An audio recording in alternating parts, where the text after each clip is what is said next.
I don't care who you think you are. You need to leave my store right now, or I will call the security to kick you out."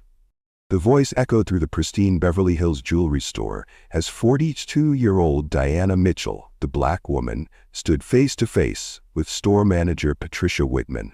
Diana's hands trembled with barely contained rage, her navy blazer perfectly pressed despite the chaos erupting around her. Diana's eyes blazed with an intensity that made everyone in the store freeze. There was something in her gaze that spoke of power barely restrained, of someone who had been pushed past their breaking point. Patricia's face flushed red as she reached for her phone. "I'm calling the police. You look like a thief and should be arrested." But Diana was already one step ahead, pulling out her own device with hands that had stopped trembling and were now deadly steady. "Go ahead, call them.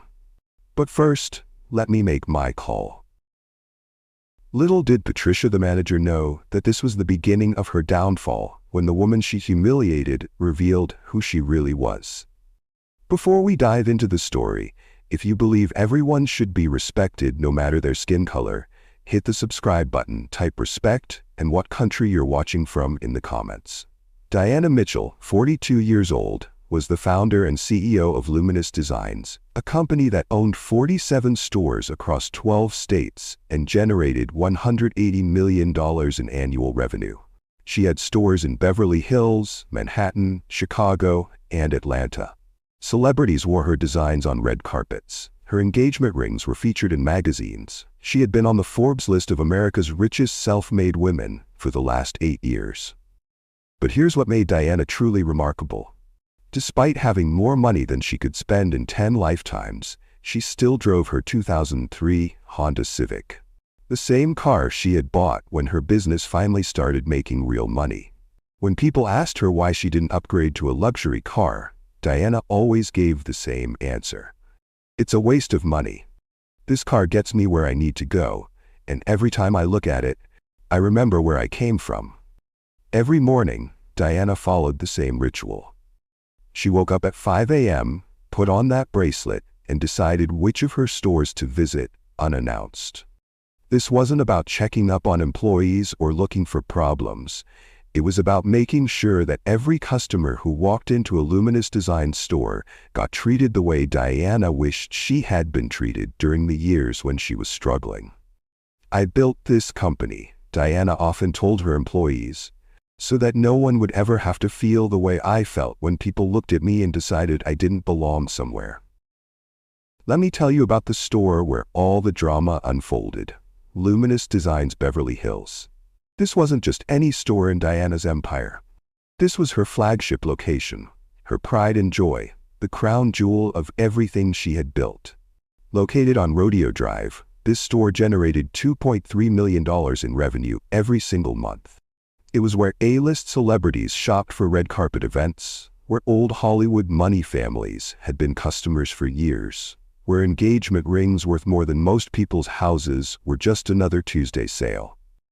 Diana had designed every detail of this store herself. The lighting had been positioned to make every diamond sparkle perfectly. Running this flagship location was Patricia Whitman. Patricia was 38 years old with a perfectly hair and a wardrobe that screamed old money. She had grown up in Connecticut in one of those families where wealth wasn't new or flashy. It was just a fact of life, like having blue eyes or brown hair.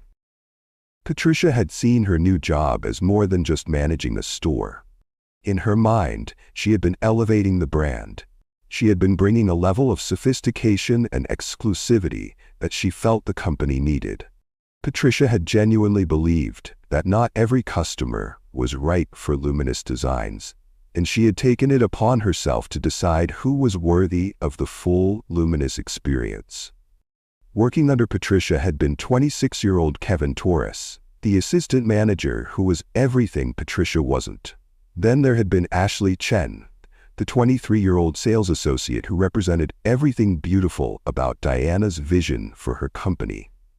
And finally, there had been Marcus Johnson, the 45-year-old security guard who had needed this job more than anyone else in the store. On this particular morning, Diana had decided to make one of her surprise visits to the Beverly Hills store. She had climbed into her Honda Civic, the same car that always got strange looks when she parked it in front of luxury stores, and had driven through the streets of Beverly Hills toward the store that represented everything she had worked for. When Diana had walked through the front door of her Beverly Hills flagship store, the first thing she had noticed wasn't the gleaming displays or the soft classical music. It had been that one of the display cases was slightly crooked. But Diana hadn't said anything about it. This had been supposed to be an unannounced visit to observe how her store operated when the CEO wasn't expected.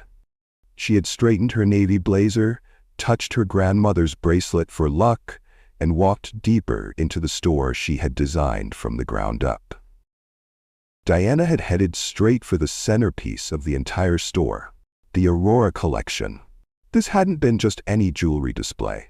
This had been Diana's personal masterpiece, a $2 million collection of rare diamonds that represented the absolute pinnacle of her company's craftsmanship. The Aurora necklace had been priced at $350,000, and Diana had considered it one of the most beautiful pieces she had ever seen. As Diana had approached the Aurora display, Patricia had noticed her and walked over with what appeared to be a friendly smile. But if you had looked closely, you could have seen that Patricia's smile hadn't quite reached her eyes. She had already sized up Diana based on her appearance and made assumptions about what kind of customer she was dealing with. "Hi there," Patricia had said in a voice that was just a little too cheerful, a little too condescending. "Are you looking for something special today?" Diana, who had had no idea that she was being judged, had responded with genuine enthusiasm. "Yes, I'd like to see the Aurora collection." The moment Diana had said those words, Patricia's fake smile had faltered. The Aurora collection hadn't been something you showed to casual browsers. These had been museum-quality pieces that required serious buyers with serious money. Patricia's voice had taken on a different tone as she said, "Oh, those are our premium pieces. They start at $200,000. Diana had been able to hear the change in Patricia's voice, but she had given her the benefit of the doubt. Maybe Patricia had just been trying to be helpful by explaining the price range. "I understand," Diana had replied calmly. "I'd still like to see them." Now Patricia had been in an uncomfortable position. She hadn't been able to just refuse to show the jewelry. That would have been too obviously discriminatory. But she also hadn't wanted to waste time with someone she had decided couldn't afford these pieces. So she had tried a different approach. "Do you mind if I ask what the occasion is?" Patricia had asked, hoping to find a reason to steer Diana toward less expensive options. Diana had been genuinely puzzled by the question. In all her years of buying and selling jewelry, she had never been asked to justify why she wanted to look at something. "Does it matter?" she had asked. Reluctantly, Patricia had unlocked the Aurora display case, but she had hovered over it protectively, like she was guarding the crown jewels from a potential thief. She had moved slowly, clearly hoping that Diana would get bored and walk away. But Diana hadn't walked away. Instead, she had leaned in to examine the pieces with the practiced eye of someone who had been in the jewelry business for over 2 decades. She had pointed to the centerpiece necklace and said, "The cut on this diamond is exceptional. Colombian origin?" Patricia had been completely caught off guard. How had this woman known about diamond origins just by looking? Customers didn't usually have that kind of knowledge. "How did you? Yes," Patricia had stammered. Diana had continued her examination, and what she had said next should have made Patricia realize she was dealing with someone who knew more about jewelry than most people in the business. "The clarity is flawless, but I noticed the setting could be improved. The prongs are slightly uneven." Now, Patricia had been getting defensive. No one had criticized the craftsmanship in her store, especially not some random customer who had driven up in a Honda Civic. "Our pieces are crafted by master jewelers," she had said stiffly. Diana, still trying to be diplomatic, had replied, "I'm sure they are. I'm just very particular about quality." That's when everything had changed. The front door had chimed, and in had walked Mr. and Mrs. Blackstone, a wealthy white couple in their 60s who were regular customers. Patricia's entire demeanor had transformed instantly. Her face had lit up with genuine excitement, and she had practically bounced on her toes as she greeted them. "Excuse me," Patricia had said to Diana without even looking at her, "I need to help these important customers." Patricia had rushed over to the Blackstones with the kind of enthusiasm she should have shown every customer. "Mr. and Mrs. Blackstone, how wonderful to see you. What brings you in today? Are you looking for something special for your anniversary?" Diana had been left standing alone next to the open display case, completely ignored. She had been able to hear every word of Patricia's conversation with the Blackstones, and what she had heard had made her stomach turn. "Sorry for the delay," Patricia had said to the Blackstones, glancing back at Diana. "We get all kinds wandering in here." Diana had stood there, trying to process what she had just heard. In 23 years of building her business, she had experienced discrimination before, but never in her own store.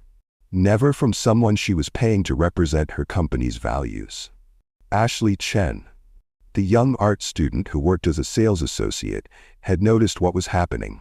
She had been able to see Diana, standing alone, clearly being ignored, and it had bothered her. Ashley had been raised to treat people with respect, regardless of what they looked like or where they came from. Ashley had approached Diana with a genuine smile. "Ma'am, can I help you with anything?" But before Diana had been able to answer, Patricia had shot Ashley a sharp look from across the store. "Ashley, please organize the back inventory," Patricia had called out, her voice carrying just enough authority to make it clear this hadn't been a request. Diana had seen the whole exchange and had felt bad for putting Ashley in an awkward position. "It's fine, dear. I'll wait," she had told Ashley softly. And wait, she had. For 15 long minutes, Diana had stood in that store, watching Patricia fawn over the Blackstones, while completely ignoring her. Diana had watched Patricia show the Blackstones piece after piece, explaining the history and craftsmanship of each one. She had watched Patricia offer them champagne in comfortable chairs. She had watched Patricia treat them exactly the way every customer should have been treated in a luminous design store. Meanwhile, Diana had stood next to the still open Aurora display case, invisible. After 15 minutes of being ignored, Diana had decided she had given Patricia enough chances to do the right thing. She had walked back over to where Patricia was still chatting with the Blackstones and politely interrupted. "Excuse me," Diana had said, her voice still calm and professional. "I'm still interested in the Aurora piece." Patricia had turned to look at Diana with barely concealed annoyance. She had been clearly irritated that Diana hadn't taken the hint and left. "Look," Patricia had said, not even trying to hide her frustration anymore, "those pieces require serious financial commitment. Maybe you'd be more comfortable in our cheaper fashion jewelry section?" The fashion jewelry section. Patricia had been literally trying to redirect Diana to the cheapest items in the store, pieces that cost under $500, because she had decided that Diana couldn't afford anything expensive. Diana had felt her jaw tighten, but she had kept her voice steady. "I'd like to purchase the Aurora necklace. The $350,000 piece." Patricia laughed. Not a polite chuckle, but a genuine laugh, as if Diana had just told her the funniest joke she had ever heard. "I'm going to need to see proof of funds first," Patricia had said, still smiling like she had caught Diana in some kind of game. "Proof of funds?" Diana had asked, genuinely confused. "Credit cards, bank statements, something that shows you can actually afford this," Patricia had explained, as if she were talking to a child who didn't understand how money worked. Diana had looked around the store, her mind racing. "Is this standard policy for all customers?" Patricia had glanced over at the Blackstones, who had still been browsing comfortably without anyone asking them for financial verification. "For purchases of this magnitude, yes," Patricia had lied smoothly. But Diana had been watching the Blackstones for the past 15 minutes. She had seen them handle pieces worth just as much as the Aurora necklace. She had seen Patricia offer them champagne and treat them like royalty. And she had noticed that not once had Patricia asked them for proof of funds, credit checks, or any kind of financial verification. Patricia turned to her. "Get out of here. You don't even look like someone who can afford the Aurora piece. Probably you're here to steal it, so get out." Diana had looked Patricia straight in the eye and said, "I won't get out." The statement had hung in the air like a bomb waiting to explode. Patricia's smile had finally disappeared completely, as she realized that Diana wasn't some confused customer who had wandered into the wrong store. Diana had been someone who understood exactly what was happening and wasn't going to let it slide. If you were in Diana's shoes, would you leave the store for peace to reign, or stay to reveal who you are? Share your thoughts in the comments, and don't forget to subscribe for more stories like this. The temperature in the store had seemed to drop 10 degrees as the two women stared at each other. The Blackstones had stopped browsing and turned to watch. Ashley had frozen behind the counter. Kevin had looked up from his paperwork with concern. Even Marcus, the security guard, had shifted his position to get a better view of what was unfolding. Diana had given Patricia every opportunity to treat her with basic human dignity. She had been patient, polite, and professional, even when faced with obvious discrimination. But Patricia had crossed a line that Diana couldn't ignore. "Excuse me?" Patricia's face had hardened like concrete, her fake politeness finally dropping completely. The mask had been off, and what Diana had seen underneath hadn't been pretty. "You heard me," Diana had replied, her voice still controlled but with an edge that hadn't been there before. "You've treated me differently from the moment I walked in." Patricia's eyes had flashed with indignation. How had this woman dared to accuse her of discrimination? "I treat everyone according to our store standards," she said, crossing her arms defensively. Diana had looked around the store. At the Blackstones, who had still been being treated like royalty, at the champagne glasses Patricia had offered them, at the comfortable chairs they had been invited to sit in. Then she looked back at Patricia. "Your standards seem to vary based on skin color." That accusation had hit Patricia like a slap across the face. Her voice had risen an octave as she had practically shrieked. "That is completely inappropriate. I'm going to have to ask you to leave." But Diana hadn't been backing down, not this time. Not in her own store. "I'm not going anywhere until I speak to your manager." Patricia's face had turned red with rage. "I am the manager." Diana's voice had remained steady, but there had been steel underneath it now. "Then I want to speak to your manager." "There's no one above me at this location," Patricia had declared, puffing herself up with self-importance. "This is my store." Something in Diana's expression had shifted.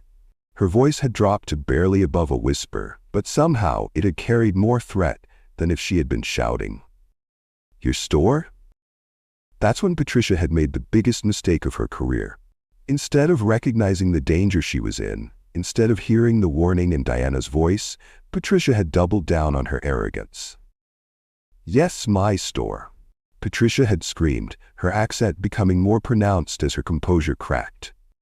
"I run this place, and I decide who gets served and who doesn't." Diana had stood up straighter, and for the first time since walking into the store, she had looked every inch the powerful businesswoman she was. "And you've decided I don't deserve service? I've decided you're causing a disruption and possibly a thief." Patricia had shot back, gesturing wildly with her hands. By then, the entire store had gone quiet, except for their voices. The Blackstones had stopped pretending to browse and had been openly staring at the confrontation. Other customers had pulled out their phones and had been recording everything. Ashley had stood frozen behind the counter, her hand covering her mouth in shock. Even the soft classical music hadn't been able to mask the tension that had filled the air. Kevin Torres, the assistant manager who had been watching this disaster unfold, had finally tried to step in. His business school training had told him that this situation had been spiraling out of control and had needed to be de-escalated immediately. "Patricia, maybe we should." Kevin had started, his voice diplomatic and calm, but Patricia had whirled on him like a wild animal. "Kevin, stay out of this," she screamed, pointing her finger at him accusingly. Then she had turned to Marcus, the security guard. "Marcus, escort this woman out." "Ma'am, are you sure?" Marcus had said carefully, looking between Patricia and Diana. That's when Patricia had completely lost it. Her voice had risen to a shriek that could probably have been heard 3 stores down. "She's a thief and doesn't belong here. Get her out or you're both fired." The word "fired" had seemed to echo through the store. Patricia had just threatened to fire 2 employees for refusing to remove a customer who hadn't committed any crime other than asking to buy expensive jewelry while being black. Diana's composure, which had held steady through 15 minutes of microaggressions and outright discrimination, had finally cracked, not into rage, but into something far more dangerous: cold, calculated fury. "You want to talk about firing people?" Diana had asked, her voice so quiet that everyone in the store had leaned forward to hear her. Diana had pulled out her phone, but her hands had been shaking then. Not with fear, but with the kind of rage that came from years of being underestimated, dismissed, and discriminated against. The rage of a woman who had built an empire from nothing, only to watch an employee destroy everything she had worked for in the span of 30 minutes. "Don't you dare record this!" Patricia had screamed, now completely hysterical. Diana had looked up from her phone with eyes that could have cut glass. "I'm not recording," she had said in a voice that was deadly calm. "I'm calling my board of directors." For the first time since this confrontation had begun, Patricia had looked genuinely confused. "You're what?" Diana's fingers had moved across her phone screen as she dialed a number she knew by heart. When someone had answered, her voice had been crisp and professional, the voice of someone who was used to being obeyed without question. "Sarah, it's Diana Mitchell. Emergency board meeting. Now." Patricia had caught the name, Diana Mitchell, and something had tugged at the back of her memory. She had heard that name before, but where? In her panic and rage, she hadn't been able to quite place it. But across the store, Ashley Chen had gone white as a sheet. She had been frantically scrolling through something on her phone, her eyes getting wider and wider with each second that passed. Suddenly, she had gasped so loudly that several customers had turned to look at her. Kevin Torres had been watching Diana carefully throughout this entire confrontation, and something about her bearing, her confidence, her knowledge of jewelry had been nagging at him. When he had heard the name Diana Mitchell and had seen Ashley's reaction, the pieces had finally clicked into place. The color had drained from his face as he had realized exactly who they were dealing with. Diana had continued her phone conversation, her voice carrying clearly through the now silent store. "Yes, I'm at the Beverly Hills location. We have a serious problem." The way she had said Beverly Hills location, not the Beverly Hills store, or a store in Beverly Hills, but the Beverly Hills location, had implied ownership, had implied authority, had implied that she had the right to call emergency board meetings about what happened in that store. Patricia had still been standing there, mouth open, trying to process what she was hearing. The name Diana Mitchell had been circling around in her brain like a word on the tip of her tongue that she couldn't quite remember. "I need you to conference with the entire board," Diana had continued into her phone. "Yes, all of them. This can't wait until Monday." Other customers had been recording everything on their phones by then. The Blackstones had moved closer, clearly fascinated by the drama unfolding in front of them. Ashley had been showing Kevin something on her phone, and Kevin's face had kept getting paler and paler. "There's been a serious violation of company policy," Diana had said into her phone, her eyes never leaving Patricia's face. "Discrimination, harassment, complete abandonment of our core values." Each word had hit Patricia like a physical blow. Company policy? Core values? Who had this woman been, and why had she been talking like she had authority over store policies? "I'll hold while you get everyone on the line," Diana had said, then had lowered her phone and looked directly at Patricia. The store had been so quiet you could have heard a pin drop. Customers, employees, everyone had been frozen, waiting to see what would happen next. Even the classical music had seemed to have stopped, though that might have just been because everyone had been holding their breath. Diana had stood there with her phone in her hand, looking at Patricia with an expression that had been part disappointment, part rage, and part something else. Something that had looked almost like sadness. The sadness of someone who had built something beautiful only to watch it be destroyed by the very people she had trusted to protect it. Patricia had finally found her voice, though it had come out as barely a whisper. Who are you calling?" Diana's smile had been sharp as a blade. "I told you. My board of directors. The people who make decisions about stores like this one. The people who decide who stays and who goes." And that's when Patricia Whitman had finally realized that she had made the biggest mistake of her life. The name Diana Mitchell hadn't just been familiar. It had been the name on every company memo, every policy document, every paycheck she had received for the past 8 months. Diana Mitchell hadn't been just some customer who had wandered into the store. Diana Mitchell had been the founder, the CEO, the woman who had built Luminous Designs from nothing and who had owned every single store in the company. The woman Patricia had discriminated against, dismissed, and tried to have removed from the store hadn't been just any customer. She had been the customer. The one customer in the world who had the power to end Patricia's career with a single phone call. And Patricia had just given her every reason to do exactly that. "Oh my God," Ashley gasped, her voice rising with each word as the reality of the situation had hit her like a freight train. Kevin Torres had looked at Ashley's phone screen and had seen the company newsletter photo that every Luminous Designs employee received monthly. There had been Diana Mitchell, smiling from the front page under the headline, CEO Spotlight, building dreams one store at a time.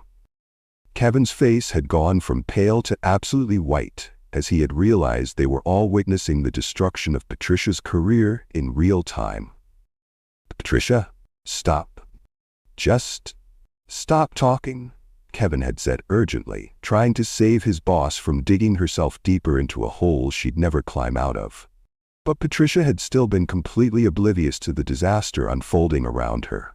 She had looked around at her employees' shocked faces, at the customers recording everything, at the chaos she had created and had demanded, "What are you all looking at?" That's when Diana had ended her phone call. She had slipped her phone back into her purse with the calm precision of someone who had just set the wheels of justice in motion. When she had looked up at Patricia, her expression had been serene, almost peaceful. The kind of calm that came right before a storm. "Patricia," Diana had said, her voice carrying the authority of someone used to being heard. "What do you know about Luminous Designs' founding principles?" Patricia had been annoyed by the question. Here she had been, trying to handle what she had seen as a disruptive customer, and now this woman had been quizzing her about company policy? Diana had reached into her purse with deliberate slowness, like a gunslinger drawing a weapon in an old Western movie. She had pulled out a business card and held it between 2 fingers, letting Patricia get a good look at it. "Diana Mitchell," she had read aloud, "founder and chief executive officer." The sound that had come from Patricia's throat hadn't been quite a gasp and hadn't been quite a scream. It had been the sound of someone's entire world crashing down around them in the span of 3 seconds. The business card might as well have been a death certificate for her career. Patricia had stared at the card, her hands shaking so violently she could barely focus on the words. This isn't. You can't be." Diana's voice had been calm, but underneath the calm had been a steel edge that could cut through diamond. "Can't be what, Patricia? Can't be successful? Can't be wealthy? Can't own the store you just claimed was yours?" The full weight of what Patricia had done had finally been sinking in. She had discriminated against her own CEO. She had tried to have the founder of the company removed from her own store. She had violated every principle that Diana had built the company on, and she had done it right in front of cameras and witnesses. Patricia's composure had completely shattered. Tears had started streaming down her face as she broke down completely. "I didn't know. I never meant."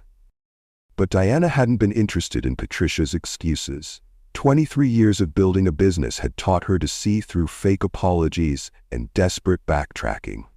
"You meant every word," Diana had said with quiet certainty. "You meant every look, every assumption." The Blackstones, who had been watching this drama unfold like it was a movie, had quietly gathered their things and left the store. They had been embarrassed to have been part of this situation.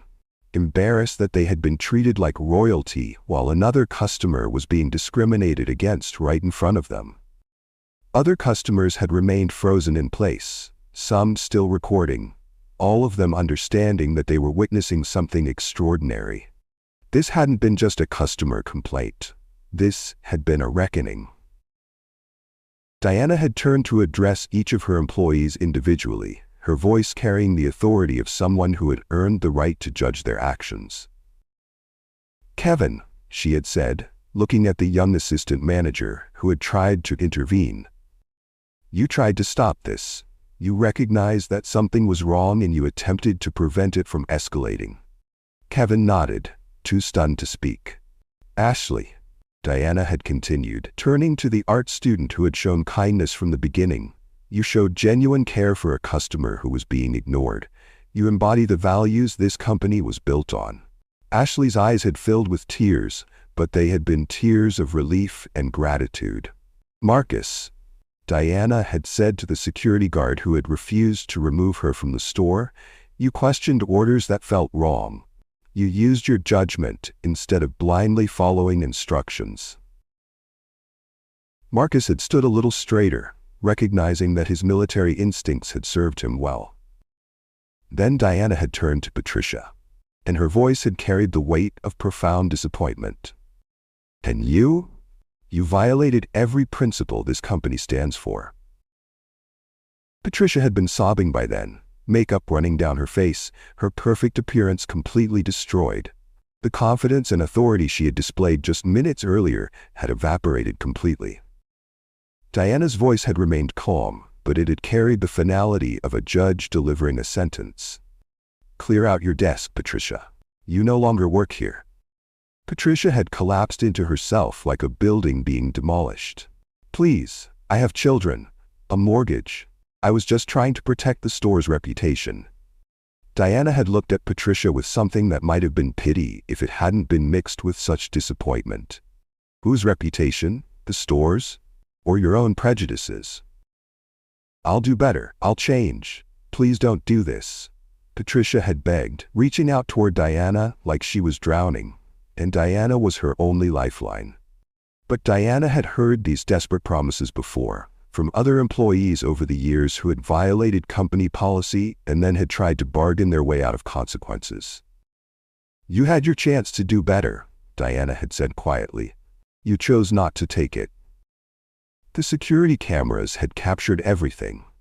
Every microaggression, every discriminatory comment, every moment of Patricia's unprofessional behavior had been recorded in high definition. There had been no disputing what had happened, no room for Patricia to claim she had been misunderstood or treated unfairly. Diana had looked around at her remaining employees, the ones who had tried to do the right thing even when it had been difficult. "Kevin," she had said, "as of right now, you're the manager of this location." Kevin's eyes had widened. In the span of 30 minutes, he had gone from assistant manager to full manager of the most prestigious store in the Luminous Designs chain. "Ashley," Diana had continued, "you're now the assistant manager." Ashley had covered her mouth with her hands, tears of joy replacing the tears of shock she had been crying moments earlier. "And Marcus," Diana had said, turning to the security guard who had shown such good judgment, You're receiving a commendation for your professionalism and a raise effective immediately." In less than an hour, Patricia had lost everything, while 3 employees who had shown integrity and character had been rewarded for doing the right thing. It had been a perfect example of how actions had consequences, and how treating people with dignity and respect wasn't just morally right, it had been good business. Patricia had still been on the floor, crying hysterically, trying to process that her life had just been turned upside down. The woman she had dismissed as unworthy of service had not only been wealthy enough to afford anything in the store, she had owned the entire company. The store Patricia had claimed was hers had belonged to the woman she had tried to have thrown out. Diana had looked down at Patricia one last time. There had been no satisfaction in her expression, no joy in having destroyed someone's career. There had been only the quiet certainty of someone who had done what needed to be done to protect the values she had spent her life building. The other customers in the store had still been recording, still watching, still trying to process what they had witnessed. They had come in to buy jewelry, and instead had gotten a front row seat to one of the most dramatic examples of justice they had ever seen. But Patricia hadn't been done begging. She had struggled to her feet, mascara streaking down her cheeks, her perfectly styled hair now disheveled from her breakdown. "Diana, please," she had said, using Diana's first name for the first time, as if familiarity could somehow save her now. "I made a mistake. One mistake. Don't let it ruin my entire life." Diana had turned back to face Patricia, and for a moment there had been something almost like compassion in her eyes. "One mistake?" she had repeated softly. "Patricia, this wasn't one mistake. This was a pattern of behavior that revealed who you really are." "But I can change," Patricia had insisted desperately. "I can take sensitivity training. I can—" "You can't train away prejudice," Diana had interrupted. "You can only choose not to act on it. And today, you chose to act on every single bias you have."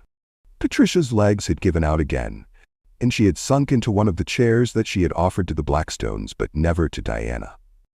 The irony hadn't been lost on anyone in the room. Diana had addressed the store one more time, her voice carrying to every corner of the space she had designed with her own hands. "To our customers who witnessed this," she had said, looking directly at the people who were still recording, "I want you to know that this is not what Luminous Design stands for. This is not who we are, and this will never happen again in any of my stores." One of the customers, an elderly gentleman who had been quietly observing everything, had stepped forward. "Ma'am," he had said respectfully, "the way you handled this situation showed more grace and strength than I've ever seen. You should be proud of what you've built here." Diana nodded gratefully. "Thank you, but I'm only as good as the people who represent my company. Today, 3 of my employees showed me exactly why I'm proud to have built this business." Kevin had still been processing his promotion, but he had stepped forward with the professionalism that had just earned him the biggest opportunity of his career. "Ms. Mitchell, what would you like us to do about the rest of today's operations?"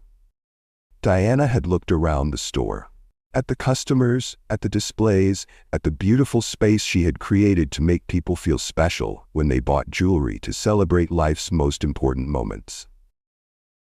"We stay open," she had said firmly. "We serve every customer with the respect and dignity they deserve, and we make sure that what happened here today never happens anywhere else in this company." Ashley, still stunned by her promotion, had asked quietly, "What about the media? People are posting videos online already." Diana had built her business in the age of social media. She had understood that videos of this confrontation would be everywhere within hours. "Let them post," she had said calmly. "Let the world see what happens when you judge people by their appearance instead of their character. Let them see what happens when someone tries to deny service to a customer in their own store." Marcus had approached Diana with the respect of one professional to another. "Ma'am, should I escort Miss Whitman from the premises?"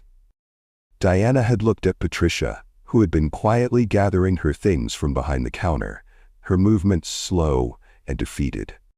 "No, Marcus, let her leave with whatever dignity she has left." Patricia had paused in her packing and looked up at Diana one last time. "I really am sorry," she had said, and for the first time, her apology had sounded genuine rather than desperate. Diana had studied Patricia's face for a long moment. "I believe you are," she had said finally. "But sorry doesn't undo the damage you've done. Sorry doesn't erase the way you made me feel, or the example you set for your colleagues, or the customers who witnessed your behavior." Patricia nodded, understanding finally that there would be no reprieve, no second chance, no way to undo what she had done. She had finished packing her personal items into a small box and had walked toward the door. As she had reached the exit, Patricia had turned back one more time. "For what it's worth," she had said quietly, "you built something incredible here. I'm sorry I wasn't worthy of being part of it." And then Patricia Whitman had walked out of Luminous Designs Beverly Hills for the last time, carrying her box of belongings and the knowledge that she had destroyed her own career through her own prejudices and assumptions. The store had fallen quiet for a moment as everyone had processed what they had just witnessed. Then Diana had clapped her hands together once, a sharp sound that had brought everyone's attention back to the present. "All right, everyone," she had said, her voice returning to its normal warmth and authority. "We have a business to run. Kevin, I'll need you to call HR about Patricia's termination and your promotion. Ashley, congratulations on your new position. We'll discuss your new responsibilities tomorrow. Marcus, thank you for showing such good judgment today." As the immediate crisis had passed and normal operations had begun to resume, the remaining customers in the store had found themselves in the unique position of shopping for jewelry from a CEO who had just provided them with an unforgettable lesson in leadership, justice, and the power of staying true to your values even in the most difficult circumstances. Diana Mitchell had walked into her own store as a customer and had been treated like she didn't belong there. She had been walking out as the CEO who had just reminded everyone exactly what her company stood for, and exactly what happened to people who forgot those values. The crooked display case had been straightened, Patricia Whitman had been unemployed, and 3 employees had learned that doing the right thing, even when it was difficult, always paid off in the end. Justice had been served, not with anger or revenge, but with the quiet strength of a woman who had spent her entire life proving that she belonged everywhere she chose to go. With Patricia gone and the immediate crisis over, Diana had walked back to the display case that had caught her attention when she first entered the store. The case had still been slightly crooked, a small imperfection in an otherwise perfect store. Diana had placed her hands on either side of it and had gently adjusted it until it was perfectly aligned. It had been a simple gesture, but somehow it had felt symbolic. Diana putting her store back in order after the chaos Patricia had created. She had turned to address the customers who had remained in the store, many of whom had still been processing what they had witnessed. "I apologize for the disruption," Diana had said, her voice warm but professional. "This is not the Luminous standard." An elderly woman who had been quietly observing everything had approached Diana with obvious admiration. "Ma'am," she had said, "what you built here is incredible, and how you handled that situation with such grace." Diana had smiled, and for the first time since entering the store, it had been a completely genuine smile. "Grace isn't always easy," she had replied, "but it's always necessary." Kevin, still adjusting to his new role as store manager, had been watching Diana throughout the entire confrontation, with something approaching awe. "How did you stay so calm for so long?" he had asked. Diana had looked at Kevin with the expression of a teacher sharing an important lesson. 20 years of building this company taught me that my response defines me, not their actions," she had said. "I could have lost my temper, I could have screamed back at Patricia, I could have used my power to humiliate her, but that wouldn't have made me right. It would have just made me loud." Diana had walked closer to one of the cameras that customers had still been using to record, and she had looked directly into the lens. When she had spoken, it had been with the conviction of someone who had spent her entire life turning obstacles into opportunities. "I didn't build this company to prove I belonged somewhere," she had said, her voice carrying the weight of 23 years of struggle and success. "I built it to create spaces where everyone belongs." She had paused, touching the tarnished silver bracelet on her wrist, the same bracelet she had worn through poverty, through rejection, through every challenge that had brought her to this moment. "This bracelet survived poverty, discrimination, and loss," Diana had continued, holding up her wrist so the camera could see the simple piece of jewelry that meant more to her than all the diamonds in her store. "It taught me that real value isn't about what others see on the surface. It's about what you carry inside you." Diana had moved back to the Aurora collection, the $2 million display that Patricia had been so reluctant to show her. She had begun arranging each piece with careful precision, treating every necklace, every ring, every bracelet as if it were a work of art deserving of respect and attention. "Success isn't just about reaching the top," Diana had said as she worked, her hands gentle but sure as she positioned each piece of jewelry in its perfect place. "It's about who you choose to be when you get there." She had stepped back from the display case, satisfied that everything was exactly where it should be. The store had been operating normally by then, with Kevin helping customers, Ashley learning her new responsibilities, and Marcus maintaining his professional watch over everyone's safety.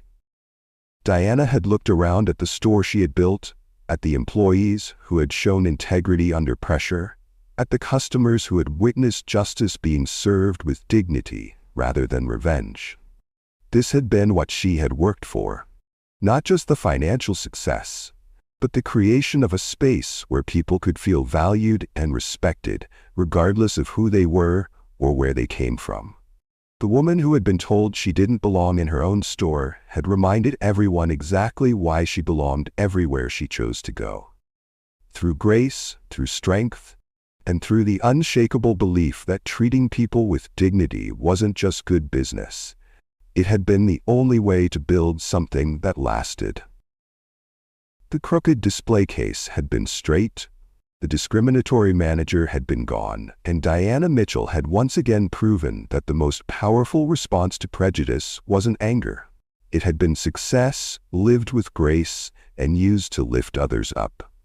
If you enjoyed this story, click on the subscribe button and share with others so they can learn too. See you in our next video.